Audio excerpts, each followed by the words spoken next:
õhtul pead olema sina see mängumees täna, Lamin, ja minna poolfinaali. Kuulame ära Pedri ja Gavi, kui siin Barca tulemas ja Lamin Yamal on täkku täis ja Mall! Ja Lamin Yamal, see on see peategelane.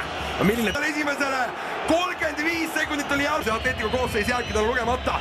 Lamin Yamal. Perfektsus, tiki-takat, oi, Atletico tahab ja Lamin Yamal Lamin Yamal ja Barcelona.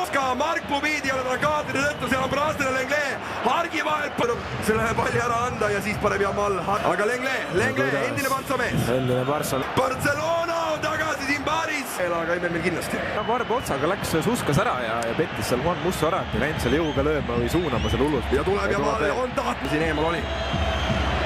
Juba lööb uuesti ja Barca tuleb veel ja kas siin on poolfinaali lõpp? Lamin Yamal ja siin on kolmas, ei ole.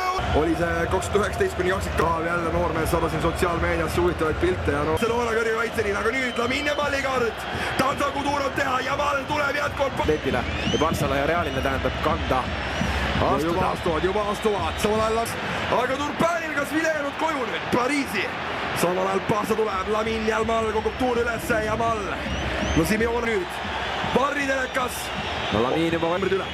Samal ajal palliga Lamin Yamal. Diego Simeone ka kättega lehvimas, samal ajal juba pall suuskunde.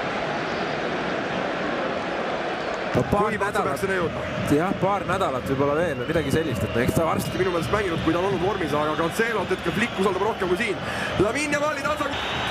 Penaltisisse vist. Neid on mitmeid. Eriti Hispaanias. Samal ajal Barcelona tulemas. Lamin Yamal. Tuleb Barca, tuleb Yamal.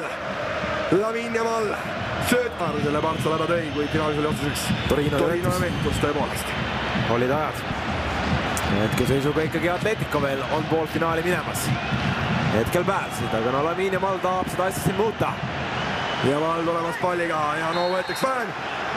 X-faktoriga mängumees on Lamin Yamal ja tal püsib see pall limitud sinna jala külge. Pole midagi öelda. Veerandfinaal kohtumised meid veel ees ootamas.